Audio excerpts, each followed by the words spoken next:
ஸ்ரீராம ஜெயம். இடமாற்றம் ஒருவருக்கு எந்த காலகட்டங்களில் ஆகும்? அப்படி இடமாற்றம் ஏற்படக்கூடிய அமைப்புகள்ல இருந்துச்சுன்னா அது சிட்டிக்குள்ள இருக்குமா, அல்லது சிட்டில இருந்து ஒரு ஒரு 50 கிலோமீட்டர் அல்லது டிஸ்ட்ரிக்ட் விட்டு டிஸ்ட்ரிக்ட், சம்டைம்ஸ் நம்ம ஸ்டேட்டுக்குள்ள இருக்குமா? சில நேரங்கள்ல ஸ்டேட் விட்டு ஸ்டேட், இப்ப நம்ம தமிழ்நாட்டுல இருக்கோம் அப்படின்னு போது கேரளாவுக்கு போகக்கூடிய அமைப்புகள் இருக்குமா, அல்லது ஆந்திராவுக்கு போகக்கூடிய அமைப்புகள் இருக்குமா? இந்த மாதிரியான அமைப்புகள் அப்படின்றத ஒரு எடுத்துக்கலாம். அதே மாதிரி இன்னொரு விஷயம் என்னன்னு பாத்தீங்கன்னா, கடல் தாண்டக்கூடிய அமைப்புகள். இப்ப நாடு விட்டு நாடு போகக்கூடிய அமைப்புகள் இருக்கு அப்படின்ற பட்சத்துல அதற்கு எந்த மாதிரியான ஜோதிட விதிகள் அப்ளை ஆகுது அப்படின்றதெல்லாம் பார்க்கலாம் வாங்க. இப்ப சிறுதூர பயணம், இப்ப இதை எப்படி சொல்லலாம் அப்படின்னு பாத்தீங்கன்னா, ஒரு வீடு காலி பண்றோம்னு வச்சுக்கோங்களேன். இப்ப நான் மதுரையில இருக்கேன், ஒரு ஏரியால இருந்து இன்னொரு ஏரியாவுக்கு போறேன், அல்லது ஒரு குறிப்பிட்ட ஒரு 10 கிலோமீட்டர் 15 கிலோமீட்டருக்குள்ள போறேன் அப்படின்னா அது ஜாதகத்துல சிறுதூர பயணம் அப்படின்னு சொல்லக்கூடிய 3ஆம் பாவகத்தை வச்சு நம்ம தெரிஞ்சுக்கலாம்.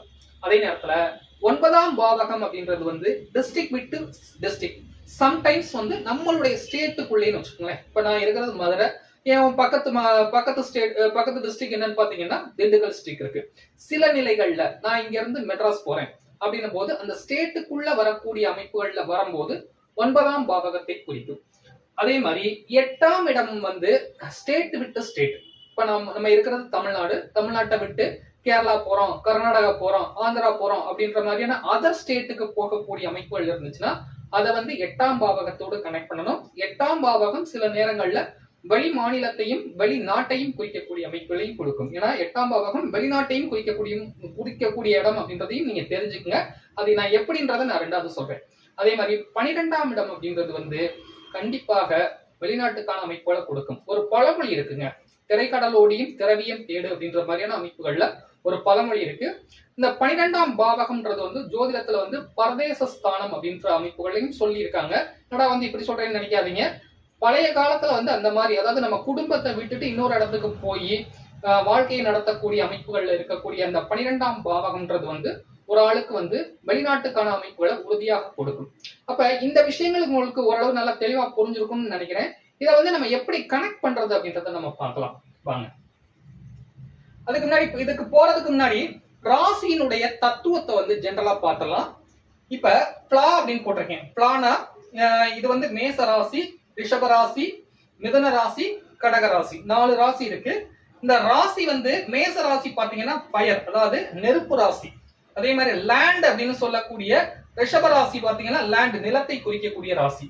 ஏர் அப்படின்றது என்னன்னு பாத்தீங்கன்னா காற்று ராசி. மிதுன ராசி இது காற்று ராசி, அந்த காற்றை குறிக்கக்கூடியது. அதே மாதிரி கடகராசி, கடகராசி வாட்டர் அப்படின்னு சொல்லக்கூடிய அமைப்புகளை குறிக்கக்கூடிய அமைப்புகள்ல வரும். அதாவது பிளா அப்படின்றது ஃபயர், லேண்ட், ஏர், வாட்டர் அப்படின்ற மாதிரி அமைப்புகள்ல வந்துடும். அதே மாதிரி திசைகளை பாத்தீங்க அப்படின்னு பாத்தீங்கன்னா இங்க எப்படி வரும்னு பாத்தீங்கன்னா, மேசம் கிழக்கு பகுதி அப்படின்ற மாதிரியான அமைப்புகள்ல வரும். ரிஷபம் தெற்கு பகுதியில வரும். மிதுனம் மேற்கு பகுதியில வரும். அதே மாதிரி கடகம் வடக்கு பகுதியில வரும். இந்த மாதிரியான அமைப்புகள்ல நீங்க பிரிச்சுக்கணும். அதுக்கு அடுத்து 3ஆம் பாவகம்ன்றது சிறுதூர பயணம்னு சொல்லிட்டேன். 9ஆம் பாவகம்ன்றது டிஸ்ட்ரிக்ட் விட்டு டிஸ்ட்ரிக்ட் அல்லது ஸ்டேட்டுக்குள்ளேன்னு சொல்லிட்டேன். அதே மாதிரி 8ஆம் பாவகம் ஸ்டேட் விட்டு ஸ்டேட் வரக்கூடிய அமைப்புகளையோ சில நிலைகள்ல வெளிநாட்டுக்கான அமைப்புகளையோ கொடுக்கும். அதே மாதிரி 12ஆம் பாவகம்ன்றது ஒரு ஜாதகத்துல கண்டிப்பான அமைப்புகள்ல வெளிநாட்டுக்கான அமைப்புகளை கொடுக்கும். சரியா? சோ இந்த மாதிரியான அமைப்புகள் இருக்கு அப்படின்றத எப்படி கனெக்ட் பண்றதுன்றத பார்க்கலாம் வாங்க. ஒரு ஜாதகத்துல இப்ப லக்னம் என்ன லக்னம் அப்படின்றத போட்டிருக்கேன் அப்படின்னு பாத்தீங்கன்னா மீன லக்னம் அப்படின்ற மாதிரி அமைப்புகள்ல போட்டிருக்கேன். இப்ப மீன லக்னத்திற்கு 8ஆம் பாவகத்தில் இருந்து ஒரு கிரகம் தசை நடத்தினாலும், சரியா, 8ஆம் அதிபதியாகிய சுக்கிரன் இந்த இடத்துல இருந்து தசை நடத்தினாலும் இத குரு ஒரு 5ஆம் பார்வையால பாக்குதுன்னு வச்சுக்கோங்களேன், கண்டிப்பான அமைப்புகள்ல வெளிநாட்டுக்கான அமைப்புகளை உறுதியாக கொடுக்கும் அல்லது வெளி மாநிலத்திற்கான அமைப்புகளை கொடுக்கும். அதே மாதிரி லக்னத்திற்கு 12ஆம் இடம் அப்படின்னு சொல்லக்கூடிய வெளிநாட்டை குறிக்கக்கூடிய இடத்துல ஒரு கிரகம் இருந்து, சரியா, அந்த வீடு காற்று ராசியாகவோ அல்லது நீர் ராசியாகவோ. ஏன் இத ரெண்டையும் ஸ்பெசிபிக்கா சொல்றேன் அப்படின்னு பாத்தீங்கன்னா, இப்ப நெருப்பு ராசி இருக்கு, சரியா, அந்த நெருப்பு ராசி, நெருப்புன்றது ஸ்டாண்டர்டா ஒரு இடத்துல இருக்கும், பரவும், அது ஒரு பக்கம் இருக்கட்டும். இப்ப வீட்டுல விளக்கு இருக்கு, அது ஒரே இடத்துலதான் எரிஞ்சுக்கிட்டே இருக்கு. அடுப்பும் ஒரே இடத்துலதான் எரியக்கூடிய அமைப்புகள் இருக்கு. அதே மாதிரி நிலம் அப்படின்றது பாத்தீங்கன்னா எங்கேயுமே மூவ் ஆகாது. ஒரு கல் எடுத்து ஒரு நிலத்துல வச்சிருந்தா அந்த மூவே ஆகாது. அதே நேரத்துல காற்று இடம் பெயரக்கூடிய அமைப்புகள் இருந்துகிட்டே இருக்கும். அதே மாதிரி வாட்டரும் வந்து இடம்பெயரக்கூடிய அமைப்புகளே இருக்கும். இப்ப கடல்ல வந்து ஒரு சொம்பு தண்ணியை ஊத்துறேன்னு வச்சுக்கோங்களேன், அது ஒரு நேரத்துல பாத்தீங்கன்னா ஒரு 10 கிலோமீட்டர் ஸ்ப்ரெட் ஆயிரும். அந்த மாதிரியான அமைப்புகள்ல இந்த ரெண்டுமே மூவிங் ஆப்ஜெக்ட் அப்படின்றது மாதிரியான அமைப்புகள் எடுத்துக்கலாம்.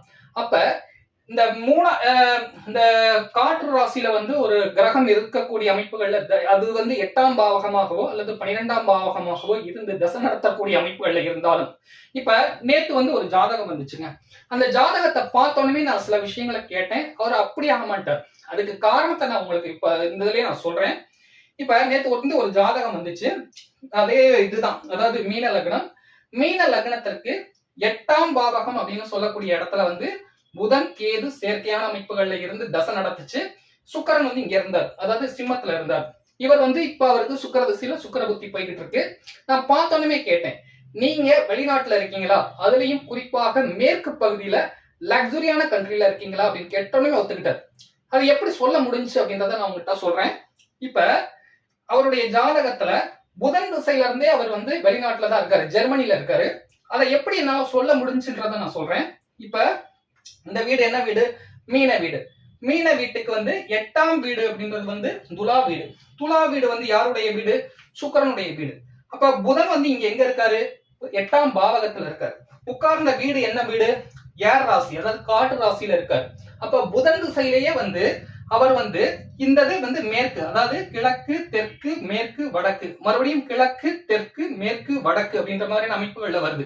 சரி, எதை வச்சு இவர் லக்ஸுரியான கண்ட்ரில இருக்காருன்றத நான் சொன்னேன் அப்படின்னு பாத்தீங்கன்னா, அதுவும் ரொம்ப சிம்பிள் தான். இது என்னுடைய பேஸ்புக் கட்டுரைகள்ல வந்து நான் ஆல்ரெடி எழுதியிருக்கேன். அதை நான் உங்களுக்கு எப்படின்றத சொல்றேன்.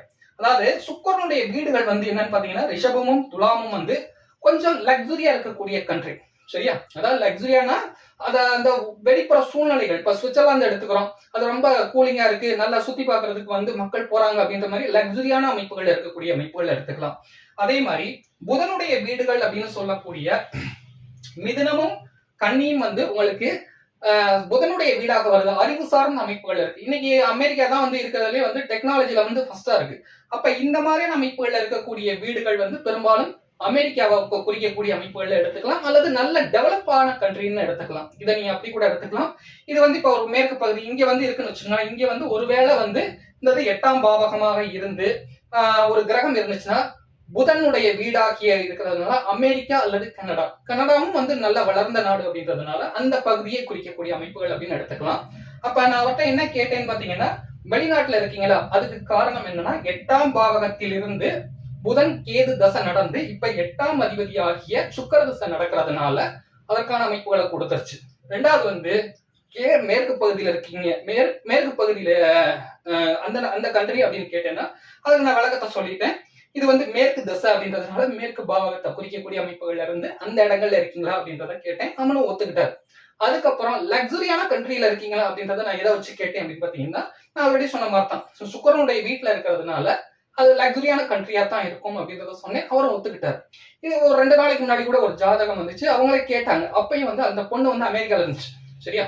அதை நான் சில உதாரணத்தோட சொன்னேன், அவங்க அக்செப்ட் பண்ணிட்டாங்க. சரி, ஓகே.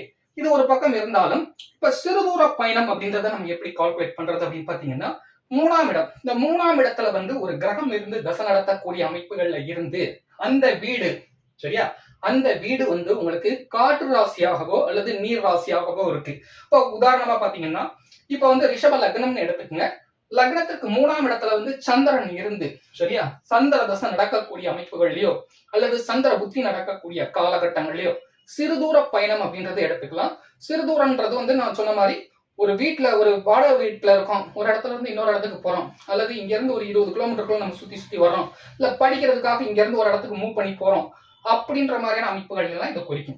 இதுவே 9ஆம் பாவகம் அப்படின்ற அமைப்புகள்ல வருதுன்னு வச்சுக்கோங்களேன். இப்ப இந்த லக்னத்தை எடுத்துக்கோம். இந்த லக்னத்துக்கு வந்து 9ஆம் பாவகம் வந்து என்ன வீடு அப்படின்னு பாத்தீங்கன்னா செவ்வாயினுடைய வீடு. செவ்வாயினுடைய வீட்டுல செவ்வாயே இருந்து ஏதாவது சுபகிரகம் பார்த்து, இப்ப குரு வந்து இங்க இருந்து இங்க பாக்குறாரு அப்படின்னும் போது நம்ம இடத்துல இருந்து இன்னொரு இடத்துக்கு போகக்கூடிய அமைப்புகள்ல கொடுத்துரும். அதாவது நம்ம ஸ்டேட்டுக்குள்ள அப்படின்ற மாதிரி இருக்கும். சில நிலைகள்ல 9ஆம் பாவகம் அப்படின்றது வந்து வெளிநாட்டுக்கான அமைப்புகளையும் குறிக்கும். அது நான் எப்படின்றத நான் இன்னும் கொஞ்சம் டீட்டெயிலா உள்ளர போகும்போது அது நான் சொல்றேன். அதுக்கடுத்து வந்து 12ஆம் பாவகத்துல வந்து ஒரு கிரகம் இருந்து தசை நடத்துதுன்னு வச்சுக்கோங்களேன். இப்ப உதாரணமா பாத்தீங்கன்னா, இப்ப கூட ஒரு ஜாதகம் பார்த்துட்டு வந்தேன். அதுல வந்து என்னன்னு பாத்தீங்கன்னா சிம்ம லக்னம். இந்த சிம்ம லக்னத்துக்கு 12ஆம் இடம் அப்படின்னு சொல்லக்கூடிய இடத்துல வந்து சனி இருந்து தசை நடத்தக்கூடிய அமைப்புகள்ல அவர் எங்க இருந்தாருன்னா ஃபர்ஸ்ட் வந்து தாய்வான்ல இருந்தாரு. இப்ப எங்க இருக்காருன்னா சிங்கப்பூர்ல இருக்காரு. சோ இந்த மாதிரி அமைப்புகள் இருந்து, அதாவது லக்னத்துக்கு 12ஆம் இடம் அப்படின்னு சொல்லக்கூடிய இடத்துல இப்ப இந்த ஜாதகத்தை எடுத்துக்கங்க. இந்த ஜாதகத்திற்கு லக்னத்துக்கு 12ஆம் இடமாகிய வெளிநாட்டை குறிக்கக்கூடிய பாவகத்துல சனி இருந்து, சரியா, இந்த இடம் என்னன்னு பாத்தீங்கன்னா காற்று ராசி, சரியா. அப்ப இத வந்து குரு பாக்குறாருன்னு வச்சுக்கோங்க. இப்ப இங்க இருந்து குரு பாக்குறாருன்னா இந்த வீடு வந்து என்ன, யாருடைய வீடு? சனியினுடைய வீடு. இந்த வீடு வந்து மேற்கு பகுதியை குறிக்கக்கூடிய அமைப்புகள்ல வரும். சனியினுடைய வீடாக இருக்கிறதுனால பெரும்பாலும் அரபு கண்ட்ரியில இருக்கக்கூடிய அமைப்புகளை கொடுக்கும். அதாவது பெட்ரோலை குறிக்கக்கூடிய கிரகம் யாருன்னு பாத்தீங்கன்னா சனி. சனி வந்து இந்த ஜாதகத்துல அந்த தன்னுடைய வீட்டிலேயே உட்கார்றதுனால துபாய் போன்ற லக்ஸுரியான கண்ட்ரில இருக்கக்கூடிய அமைப்புகள்லயோ அல்லது ஈரான், கத்தார் இந்த மாதிரியான அமைப்புகள்ல இருக்கக்கூடிய கண்ட்ரியை குறிக்கக்கூடிய அமைப்புகளை குறிக்கும். சோ இதுதான், இந்த மாதிரியான அமைப்புகளை தான் நீங்க பலன் எடுக்கணும். இந்த பதிவு வந்து உங்களுக்கு நல்லா தெளிவா கரெக்டா புரிஞ்சிருக்குன்னு நினைக்கிறேன். இந்த பதிவு வந்து உங்களுக்கு பிடிச்சிருந்துச்சுன்னா லைக் பண்ணுங்க, கமெண்ட் பண்ணுங்க, ஷேர் பண்ணுங்க. நன்றி.